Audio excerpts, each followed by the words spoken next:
बात कर्म पर ही जाकर के टूटेगी। हम जैसा करेंगे वैसा ही भरेंगे।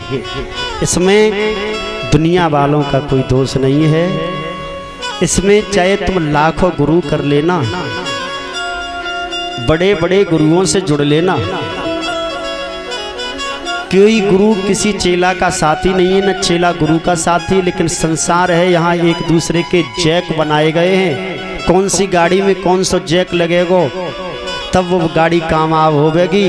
और जहाँ तो भैया हम तुम सब गाड़ी हैं, और हम तुम सब गाड़ी बिना भक्ति की हवा रूपी पिंचर पड़े। हम तो बिना भक्ति के, बिना ईश्वर के हम तो पिंचर हैं। अब जहाँ कोई गुरु रूपी मिस्त्री जादना मिल जाएगा तादना वो हमें हवा भर देगो, काहे की भक्ति की, और भक्ति की हवा भरेगो।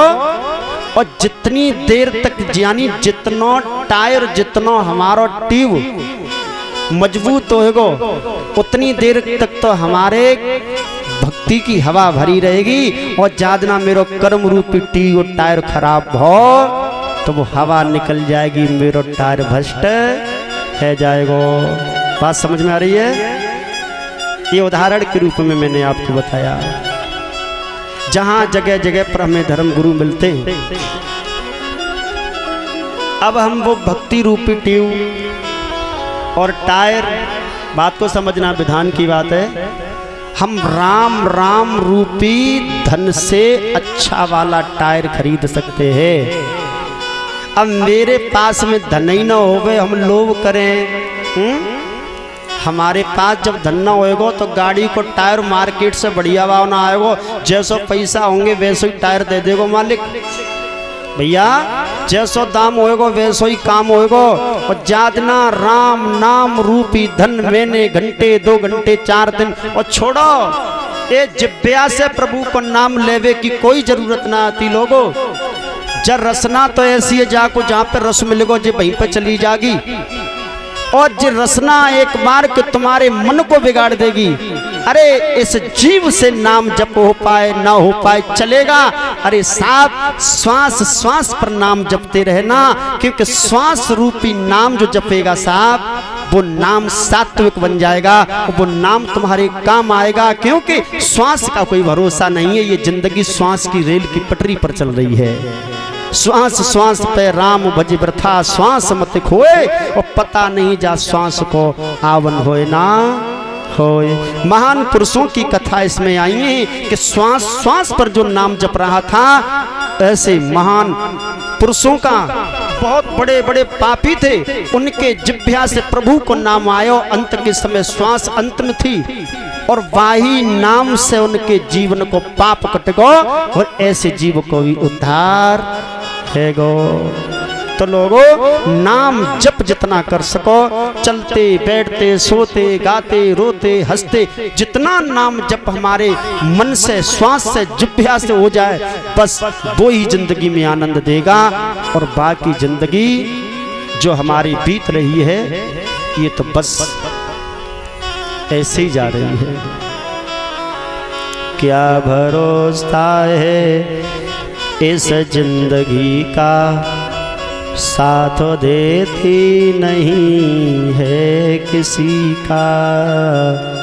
क्या भरोसा है इस जिंदगी का, साथ देती नहीं है किसी का। जा जिंदगी को कोई भरोसा ना, जब जिंदगी को का भरोसा करोगे। हम जन दुनिया वाले पे भरोसा करो बैठे भैया, जे दुनिया वाले को मोह भरोसा ना है। हम लोग अपने परिवार पर आस लगाए हैं कि मेरो है मेरो है। ये आत्मदेव ब्राह्मण की कथा हमको क्या मैसेज दे रही है, जरा ध्यान से सुनना।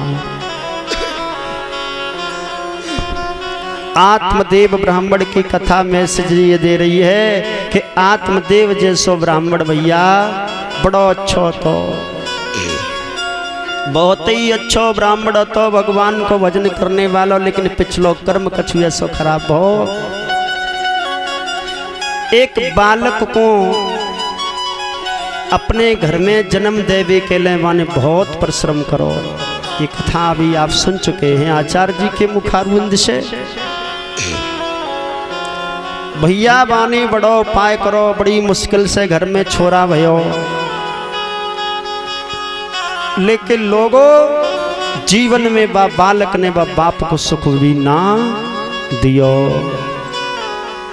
बड़ी बड़ी आस लगाई थी कि बालका है जागो, और यहाँ भी लोग आस लगाते हैं कि घर में छोरा है जाएगो, खूब कमाएगो और जीवन में बुढ़ापो तो सुकून में कट ही जाएगो। क्योंकि हर माली वृक्ष इसलिए लगाता है कि जब सुकून उसकी छाया में हमें मिल सके। लोगों जहाँ हम तुम जितने माली हैं, जितने भी हम अपने बालक और बालिकाएं जैसे वृक्ष लगा रहे हैं, पर एक बात को ध्यान रखियो, वृक्ष तो हम लगा रहे हैं लेकिन वहाँ में पानी हम टाइम से ना दे रहे हैं। बात समझ में आ रही है? हम लोग माली हैं और हम वृक्ष तो लगा रहे हैं, लेकिन इन वृक्षन में हम समय से पानी नहीं दे रहे हैं, इसलिए वृक्ष ये सूख जाते हैं, मुरझा जाते हैं। कैसा पानी? संस्कार रूपी पानी हम अपने बच्चों को नहीं दे रहे हैं, इसलिए हमारे बच्चे समय समय पर अपने संस्कार भूल जाते हैं, मर्यादाएं भूल जाते हैं। जब मर्यादाएं भूल जाते हैं तो माँ बाप को कष्ट देते हैं, तो स्वाभिमान पर ठेस पहुंचती है, तो अंदर की आत्मा बहुत दुखित होती है। लोगों समय समय पर हम अपने बच्चों को संस्कार से जोड़ें, हम अपने धर्म ग्रंथों से जोड़ें। तो मैं इस बात को दावा कर रहा हूं कि जो बालक आगे जाके कहूँ भैया तुम्हें कष्ट नहीं देंगे, ने अपनी मर्यादा और भारत की संस्कृति का ध्यान रहेगा, और जब संस्कृति इनके दिल और दिमाग पर बैठ जाएगी तो ये कभी तुम्हें सताने वाले नहीं है। हम पे ही लोगों पे कभी कभी भूल हो जाती है, जो अपने बालकन को, इन वृक्षन को, धर्म को पानी, संस्कार को पानी देवे में कौन कौन जरूर कमी भई है। ताई के कारण जे बालका आज हमें उस बुढ़ापे में कष्ट देते हैं। आत्मदेव तो धर्मात्मा थे, लेकिन ऐसी उनसे भूल का है गई। आत्मदेव वो तो धर्मात्मा थे, उनने तो बालक को अच्छो विद्या दी होगी, लेकिन फिर भी उनको बालक बिगड़ गो। लेकिन लोगों वह घर में दो माली हते, एक माँ भी तो साथ में थी। ये दोनों माली मिलकर के बच्चों को जैसा बनाएंगे वैसा ही बच्चा बनेगा। माँ को कर्म अच्छो ना तो ब्राह्मण तो ठीक है, आत्मदेव ब्राह्मण तो ठीक थे, लेकिन माँ को कर्म अच्छो नहीं है। तो बात कर्म की आती है, माता निर्माता भवत। माँ ही बच्चे का कल्याण करती है, माँ बच्चे का प्रथम गुरु हुआ करती है। जा दुनिया में जब जीव आता है तो माँ से उसे पहले मिलना पड़ता है, इसलिए इस सृष्टि में जीव के अन्य गुरु जरूर हैं, लेकिन सबसे बड़ा सर्वोत्तम गुरु जो होता है बच्चे की माँ हुआ करती है।